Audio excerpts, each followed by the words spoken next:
Every act of cruelty leaves a scar, but every act of courage creates a ripple. Today, you're going to learn how your everyday choices can help dismantle anti-black racism. One ripple at a time. Welcome back to the channel. Today, we're diving into a topic that affects millions of lives, shapes communities, and determines the very quality of justice and dignity people receive. Cruelty toward black people. Cruelty doesn't only happen in the form of violence. It happens in hiring decisions, in school discipline policies, in the way neighborhoods are policed, in how people are spoken to, dismissed, or stereotyped, and even in the quiet moments, the looks, the assumptions, the silence. And here's the critical part. Everyday people can fight this cruelty in ways that genuinely matter. So today, we're counting down the most powerful actions regular people can take to push back against racism, uplift black lives, and stop cruelty wherever it appears. This isn't about politics. This isn't about guilt. This is about empowerment, what you can do, starting today, because fighting cruelty isn't just activism, it's humanity in motion. 20. Speak up when you see every day. RACIS. Every act of cruelty doesn't look like a headline. Sometimes it's a joke. Sometimes it's a stereotype. Sometimes it's a comment like "you're so articulate," said with surprise, as if it's unexpected. These moments matter, because silence is approval in disguise. Speaking up doesn't require confrontation or anger. It might sound like, "Hey, that's not okay. Let's not say that. That stereotype isn't true." Actually, that's harmful. These tiny resistances add up, and they signal to others, especially young people, that cruelty is not normal, and it will not be passed forward. Speaking up is one of the simplest, most immediate tools everyday people have, and the ripple effect is bigger than you think. 19. Stir yourself in conversations about racism. When black people share experiences with racism, the worst thing you can do is respond with, "Are you sure that's what it was? I'm sure they didn't mean it." That happens to everyone. Don't be so sensitive. These responses are another form of cruelty, because they dismiss reality. Decentering yourself means listening to understand, not to defend. Accepting that someone else's experience is real, even if you never lived it. Resisting the urge to turn the conversation into something about you. This one skill prevents a tremendous amount of everyday harm, and it opens the door for genuine trust, empathy, and change. 18. Learn the difference between intent and impact. Didn't mean anything by it. Good, but the impact still matters. Impact is the real-world consequence. Intent is the internal justification. Here's the truth. Impact is what people live with. Understanding this changes everything: behaviors, apologies, growth. When someone says something you did was harmful, don't argue. Don't explain it away. Don't make it about how good you are. Just acknowledge the impact. This is one of the most powerful ways to reduce unintentional cruelty and build genuine trust. 17. Support. BLACKOACKONICSO. Supporting black-owned businesses isn't charity. It's power redistribution. Black entrepreneurs face fewer loans, higher interest rates, less investment, more scrutiny, smaller margins, and fewer safety nets. When business gets hard, buying from black entrepreneurs helps close racial wealth gaps that were engineered over generations. This isn't just economics. It's resistance to a system that has historically blocked black communities from prosperity. Every purchase is a vote. Vote intentionally. 16. Learn how to interrupt bias in your workplace. Every workplace, every single one, has racial bias baked into its culture, policies, or habits. Some examples include labeling black colleagues as intimidating, questioning qualifications, disciplining more harshly, overlooking for promotions, policing hairstyles, or tone-calling passion aggression. Interrupting bias doesn't require a leadership title. You can question unfair decisions, redirect credit back to black colleagues, recommend qualified black professionals for opportunities, normalize pronouncing names correctly, support affinity groups, push for transparency in hiring and promotions. Workplaces are one of the biggest sites of modern cruelty and one of the most powerful places to fight it.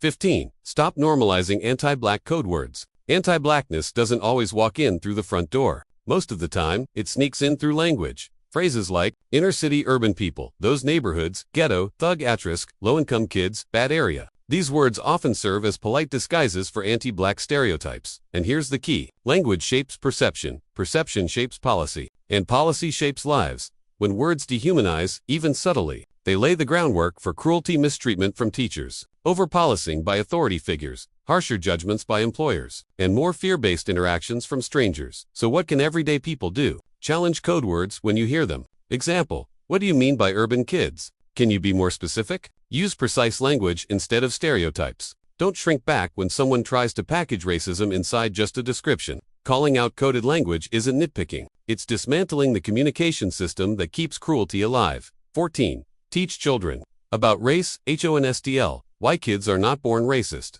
but they are born curious. And if adults don't guide that curiosity with truth, stereotypes will fill the silence. Anti-black cruelty is passed from generation to generation, often unintentionally, because adults assume they're too young to talk about race. Kids don't notice differences. Talking about racism creates racism. None of that is true. Studies show children recognize racial differences as early as 6 months and begin forming racial preferences by 3 years old. If you don't teach them, the world will, and the world is not gentle. So what can everyday people do? Normalize conversations about skin tone and history. Teach kids the truth about slavery, Jim Crow, and civil rights, not the watered-down version. Show books with black heroes, not just side characters. Challenge stereotypes in children's movies and shows. Encourage friendships across racial lines. Teach empathy before bias sets in.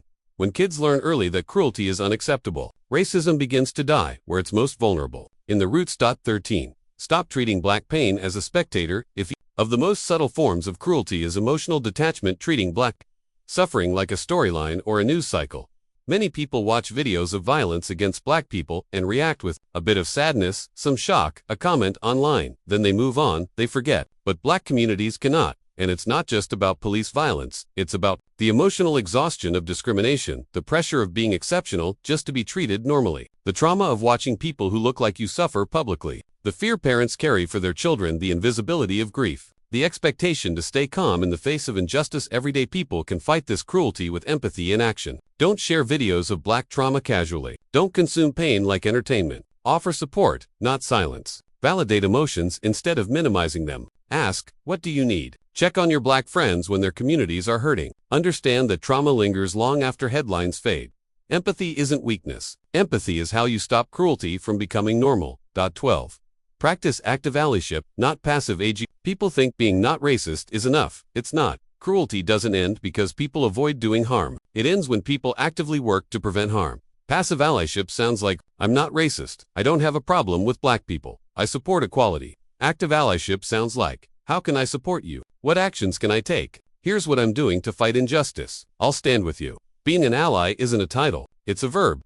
It shows up in the ways you challenge policies, protect black colleagues. Step in when someone is mistreated. Vote for leaders who support racial justice. Donate to community organizations. Volunteer your time. Educate yourself without demanding emotional labor from black people. Use your privilege as leverage. Not a shieldlyship is a practice, a daily one. It's not meant to be comfortable. It's meant to be transformative. And there you have it, real, practical, everyday ways that ordinary people can stand up against cruelty toward black people. Not theories, not slogans, not but actions, small and large, that create real change every single day. If there's one thing you take away from this video, let it be this. Cruelty does not survive because it is powerful. Cruelty survives because too many people think they are powerless.